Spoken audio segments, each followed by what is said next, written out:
जय श्री कृष्ण। नमस्कार, कैसे हैं आप? तो शुरुआत में ध्यान से भी पहले वो गायत्री चालीसा में आता है, जानत तुम्हें तुम्हें वह जाई। जो तुमको जान लेता है वो वही हो जाता है। ये वाला जो संकेत है वो चाहे जो उपास्य देव हों उनके द्वारा हमारे तक आश्वासन के रूप में आता है। और वो आश्वासन गीता माता के 18वें अध्याय के 55वें श्लोक में भी हमारे पास बहुत बहुत की बात में मैं शक्तिशाली कह रहा था, सॉलिड शब्द का प्रयोग नहीं करना चाहता था, ऐसे आ रहा है। तो भगवान के आश्वासन की तरफ बढ़ने से पूर्व ध्यान के इन चरणों को श्रद्धा के साथ अपना लेते हैं।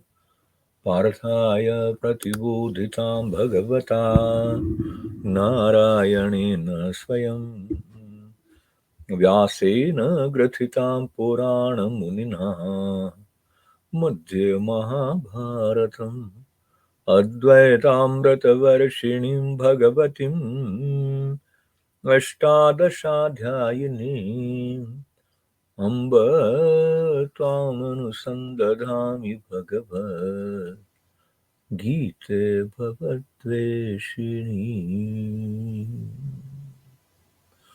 हमारे जीवन में कई बार ऐसा होता है जब हम अपने भाग्य की सराहना करते हुए ऐसा सोचते हैं कि what did I do to deserve this, कि मैंने ऐसा क्या किया जिससे मैं इसके योग्य हो गया।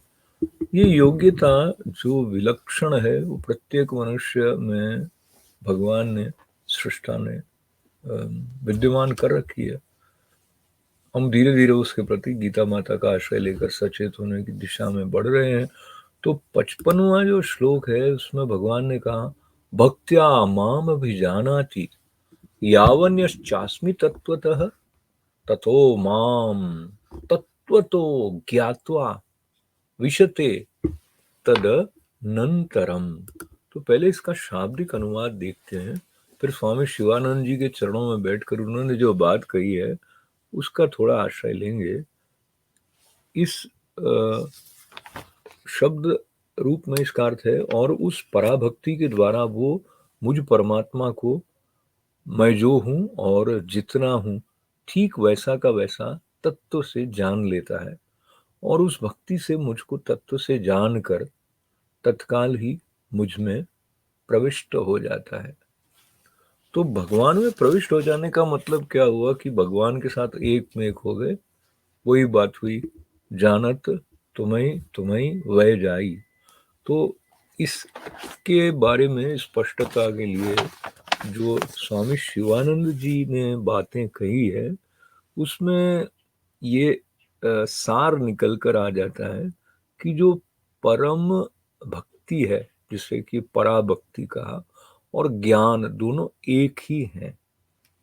वो कहते हैं कि भक्ति तो माँ है और ज्ञान पुत्र है, और जैसे जैसे भक्ति बढ़ती जाती है, तीव्रता भक्ति की आती है, तो श्री कृष्ण ऐसा कहते हैं, फिर उस भक्त को ये पता लगने लग जाता है कि मैं सर्वव्यापी चेतना हूँ, शुद्ध चेतना हूँ। और उसको ये पता लग जाता है कि मैं अद्वय हूँ, मैं अजन्मा हूँ, मैं अक्षय हूँ, अकारण हूँ, स्वप्रकाशित हूँ, और अविभाज्य होने के साथ साथ अपरिवर्तनीय हूँ। ये सब स्वरूप लक्षण श्री कृष्ण भगवान के हैं, ऐसा भक्त को पता लग जाता है। हम इस बात से भी पता लगा लेते हैं कि हमारी भक्ति कितनी गहरी है। तो अभी बहुत यात्रा भगवत कृपा से जो शेष है वो भी हो जाएगी। अब ऐसा काल आएगा जब उनको जानकर उनमें प्रवेश हो जाएगा। तो स्वामी शिवानंद जी कहते हैं कि जानना और प्रवेश होना दो अलग अलग बातें नहीं है, जानना ही हो जाना है। ये काव्यात्मक बात भी लगती है। जान गए जान गए तो सब कुछ हो गया, और नहीं जाने तो फिर हुआ हुआ होने का हम स्वांग कर सकते हैं। जानना और प्रवेश करना एक ही बात है। वो कहते हैं ये तो शब्दावली की दृष्टि है, जो अलग-अलग टर्म्स यूज़ कर ली जाती हैं, वो आवश्यक हो जाती, क्योंकि जो गूढ़ तत्व है अध्यात्म अनुभूति का जो स्थल है, वो शब्दातीत होने से उसको शब्द में लाने की जब आकांक्षा गुरु की होती है शिष्य पर कृपा करने के लिए, तो कुछ शब्दों का प्रयोग हो जाता है, पर जो समग्र अनुभूति है वो व्यक्त नहीं की जा सकती है। और मुख्य बात ये है कि जब वो समग्र अनुभूति आ गई तो फिर शब्दों का कोई अर्थ नहीं रह जाता। पर हम वहां पर हैं जहाँ शब्दों का अर्थ भी है, और शब्द के साथ मौन तक की यात्रा का जो एक संकेत हम प्राप्त कर रहे हैं गीता माता के चरणों में बैठकर। तो आज 56वें श्लोक की तरफ बढ़ते हैं। सर्व कर्माण्यपि सदा कुर्वाणो मद्व्यपाश्रयः मत् प्रसादाद् वाप्नोति शाश्वतं पदमव्ययम्।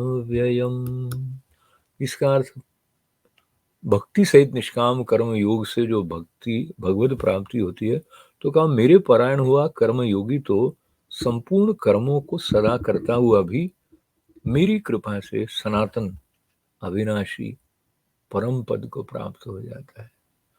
तो कर्म तो सब कर रहा है, पर भगवान के परायण होके कर रहा है, अर्थात उनको अर्पित भाव से कर रहा है। तो कर्म करता हुआ भी वो क्या उसको मिल जाता है, उसको सनातन अविनाशी परम पद की प्राप्ति हो जाती है।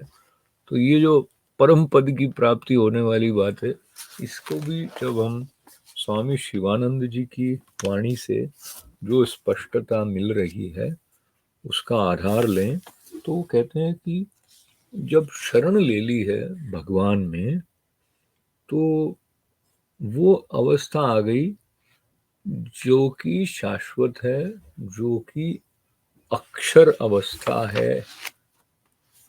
और जब पुष्प अर्पित करते हैं, पूजा करते हैं, तो आंतरिक रूप से भगवान के अनुग्रह से जो एकत्व और जो परमानंद है उसकी अनुभूति होती है। तो फिर यदि कोई ऐसा कार्य भी हो जाए जो कि वांछित नहीं है, जो कि नहीं करना चाहिए था, तो भी जो जैसे गंगा पवित्र कर देती है, वैसे ही भगवान के साथ एक में हुआ जो भक्त है, वो उन कार्यों के मल से रहित हो जाता है। शुद्ध हृदय से अपने कर्तव्य का पालन करने वाला जो साधक है, उसके अंदर भक्ति से और ज्ञान से वो अवस्था प्रकट हो जाती है कि वो एकत्व को प्राप्त कर लेता है, अपने आप को पूर्ण रूप से जान लेता है। तो ये आश्वासन भगवान का भक्त के लिए जो 55वें और 56वें श्लोक से हम तक आया है, उसका हम क्या करेंगे वो तो हमारे ऊपर है। पर सबके मंगल और सबके कल्याण की जो प्रार्थना है, उसके साथ साथ ओम पूर्णमद पूर्णमिदं पूर्णात् पूर्णमुदच्यते पूर्णस्य पूर्णमादाय पूर्णमेवावशिष्यते। ओम शांति शांति शांति। सबका तो हो मंगल, सबका तो हो कल्याण। ये भाव ही अपने आप में हमको शुद्ध कर देता है। सर्वे भवन्तु सुखिनः, सर्वे सन्तु निरामयाः, सर्वे भद्राणि पश्यन्तु मा कश्चित् दुःखभाग् भवेत्। ओम शांति शांति शांति। जय श्री